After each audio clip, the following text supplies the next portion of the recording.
Hello, welcome.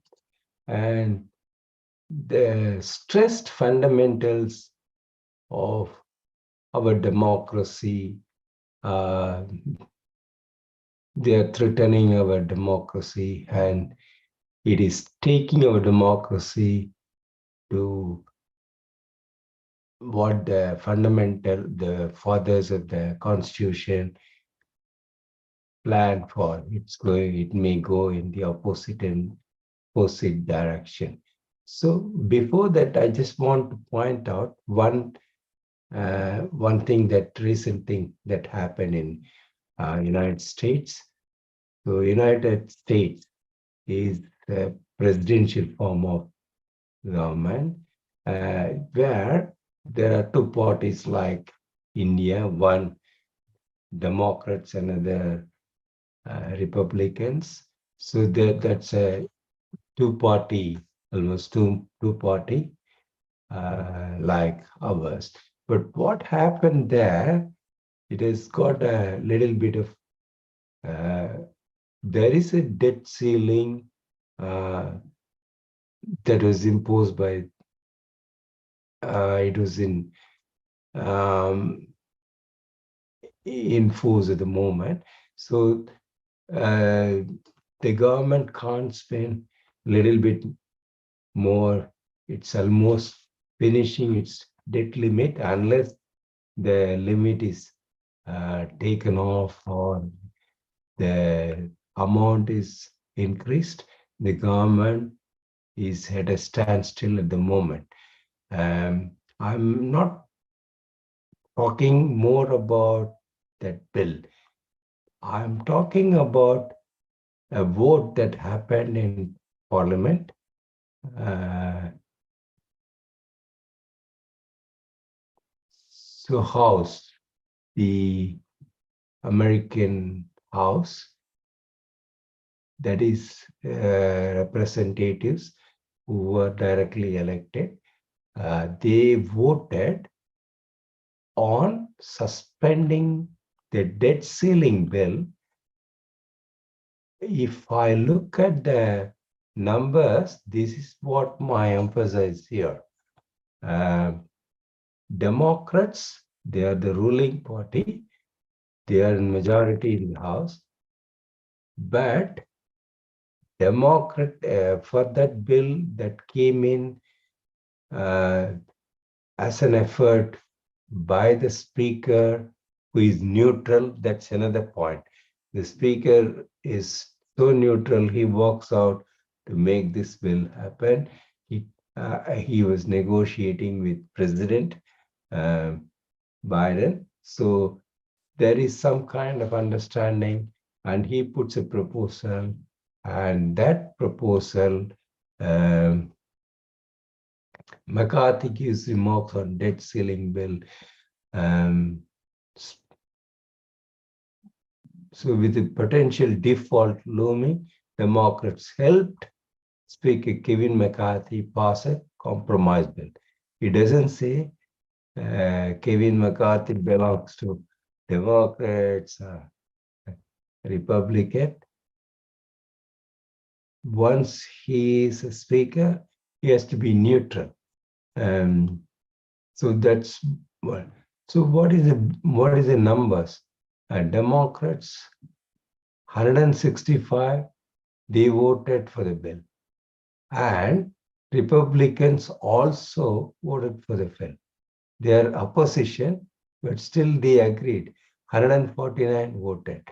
Can this happen in India? Opposition and ruling party members. It's a little bit intricate, 314 votes. And there was no to the vote. That also gives an indication of the real democratic system. No was 46 from Democrats and 71 from Republican, 170.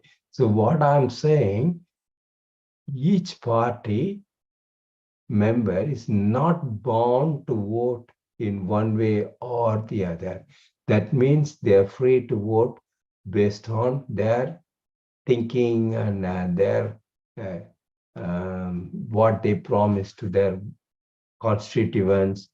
This is a uh, big difference between proper kind of democracy and our democracy. Our democracy is built, is called, whether it has to be called um, parliamentary democracy, that itself is in high question. So we, in US, we call it as executive president. I mean, the presidential form of democracy is the executive authority, but the parliament is helping him by passing things. So, but in India, it's different. So, what are the problems we face here? And now we understand there is an anti-defection bill that came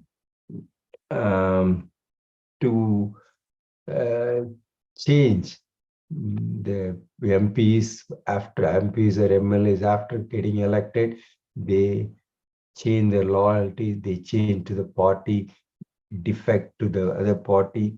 There was a bill introduced, but that bill goes to the opposite side of it.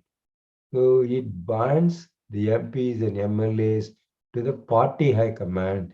They have to do whatever the party says as a whip or something like. So we talked about what the voting was in the American House, the federal debt limit. So Democrats, Republican, they can vote according to their mindset, what they want, what they like. But in India, the anti-defection bill makes it very hard for it's almost nil. So, or it goes just like the party numbers. If one party has got the numbers, all the MPs are expected to vote for a bill that is introduced by that party, or even private member bill.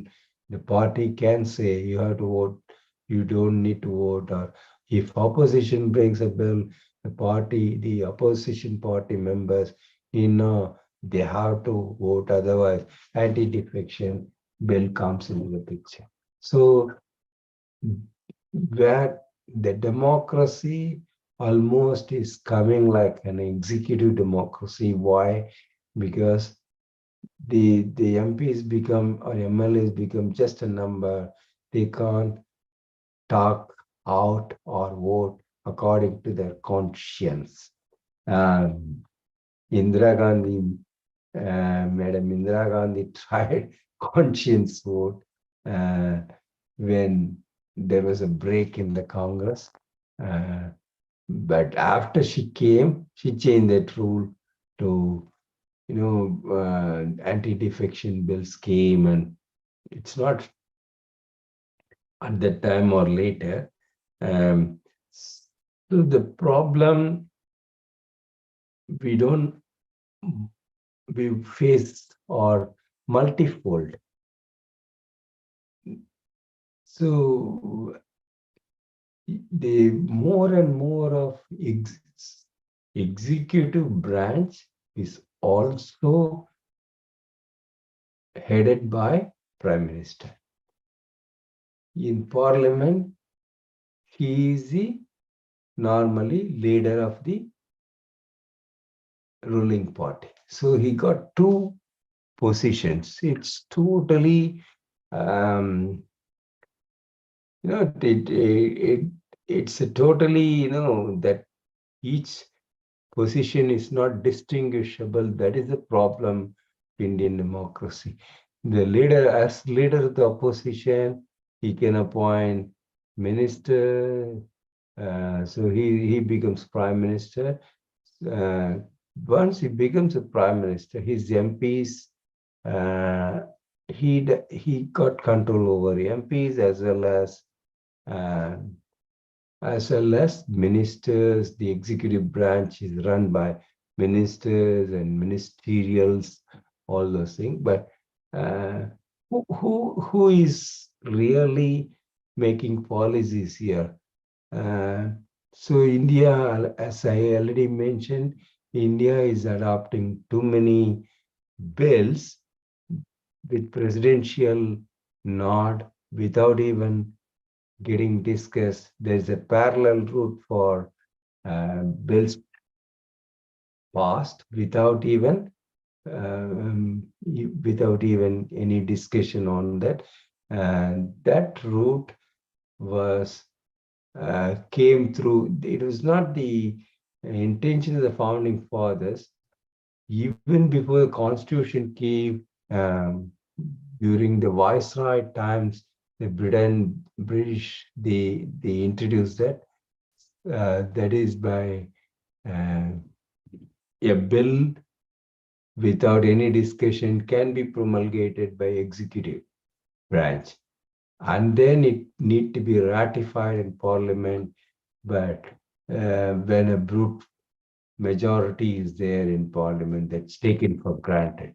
So without any discussion, even I can see nowadays, when the majority is there is no discussion. Just even if it is already promulgated, the ordinance is promulgated, the parliament, the two wings of parliament just nod on that. And one more thing is, any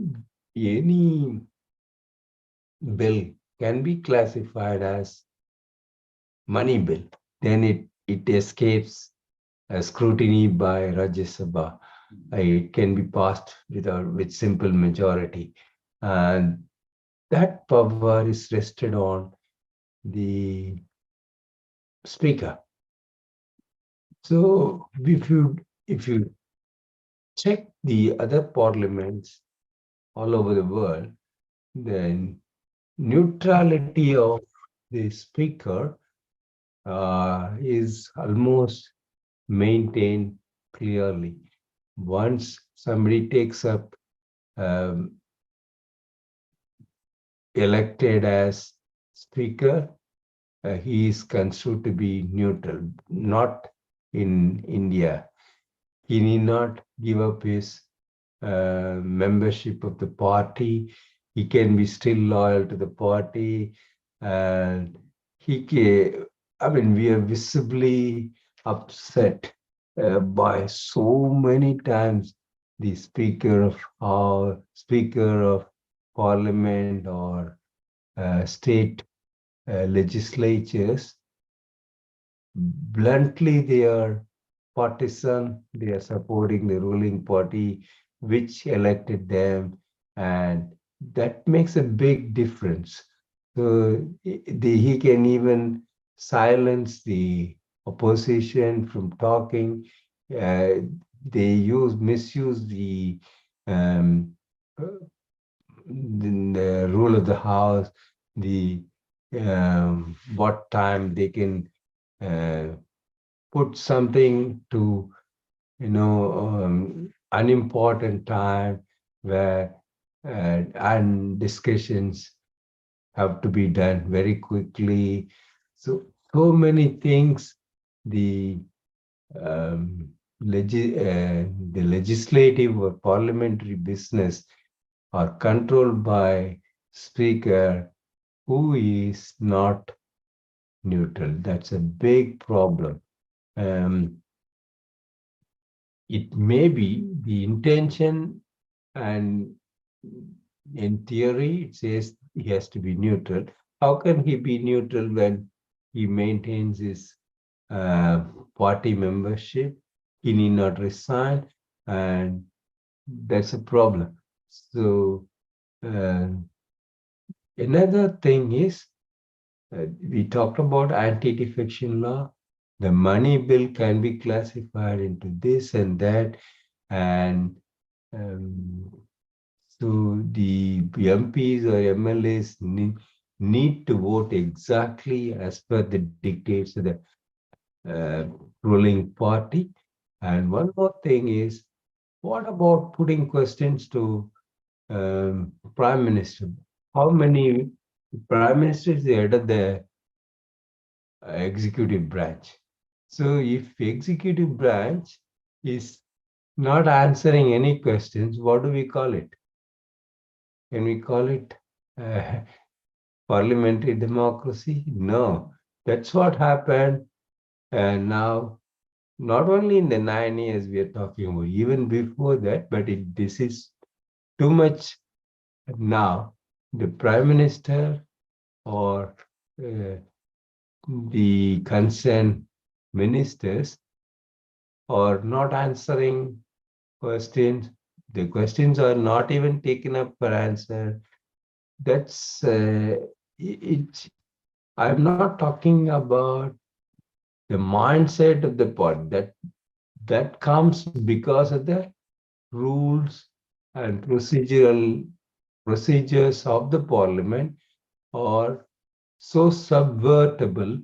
So how unless it's mandatory, so we know the earlier parliamentary days when very heated discussion. The entire country was watching what the prime minister was saying, what the opposition was.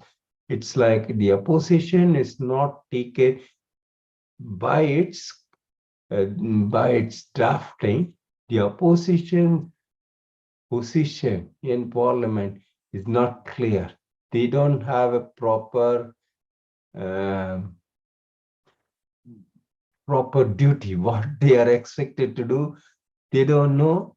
In the constitution doesn't say what, but in other countries, they are also treated like, questioning. I mean, it's not a fight all the time. All the time, they work in collaboration and they make a bill happen or not. Even before the bill is introduced, outside they discuss about it. And there are compromises given and taken. In India also, when coalition many parties come together to do legislative business or parliament business, then compromises given, taken. So there is a check and balances on the authority of executive. But when we hand over majority to a party, that's now we are experiencing. It happened when Indira Gandhi ji was there. Now also we are experiencing. When full majority is given to a party, totally the democracy is shaken. The parliamentary democracy is shaken. Only executive democracy is in place. Executive democracy has got fallacies because no checks and balance without checks and balances raised in parliament. In parliament, any question is raised, immunity is given to parliamentarians, so they can ask any question. The same question, if they ask outside, immediately defamation case or anything comes and they're jailed. The executive branch can do anything on them. This is the fallacy.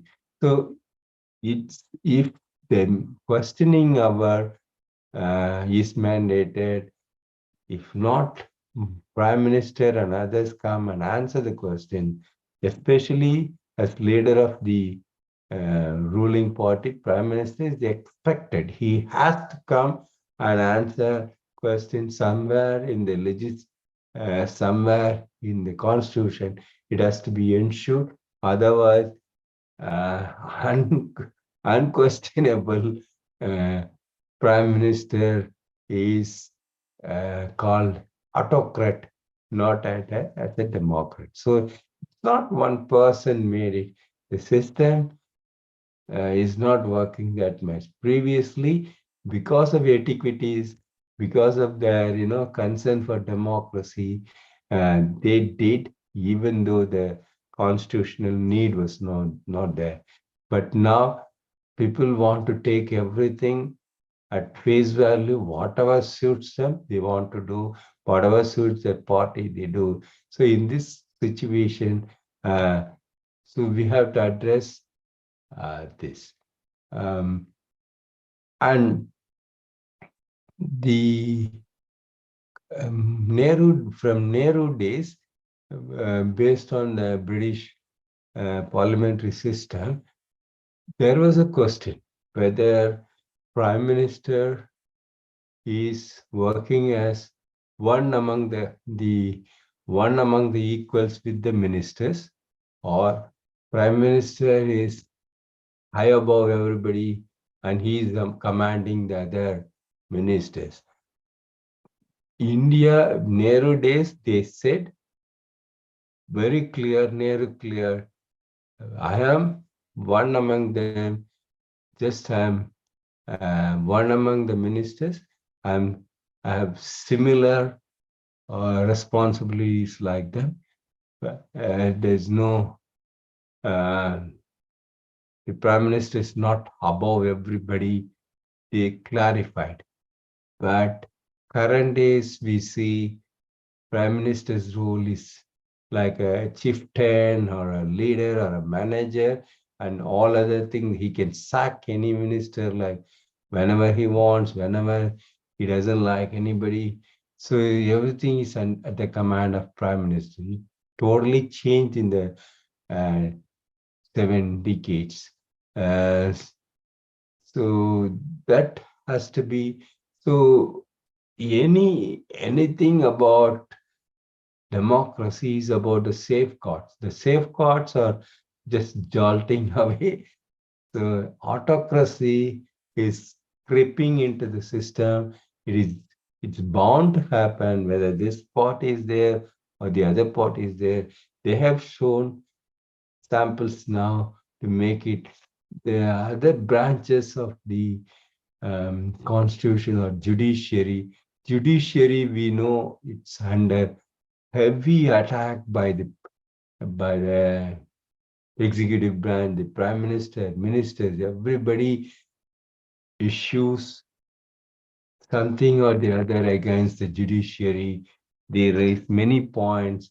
They are questioning the appointment system of judiciary. They don't want to let judiciary decide for itself, because there are no questions, there are no checks. They feel there are no checks and balances. Judiciary thinks the executive branch is less and less having checks and balances. So in the executive branch led executive democracy, the vigilant courts have to act properly. But when the judges are offered position after their retirement, they tend to do what the government wants at the time, the party wants at the time. So it has to be very clear after that happened in America also. So never ever the judge's term after the expiry of after their retirement should be given by assured by the party, or they have to wait at least for 3-4 years after retirement to take up any other. That has to be ensured. Otherwise, by that carrot, stick, or even stick, some cases can come also against it. Judges.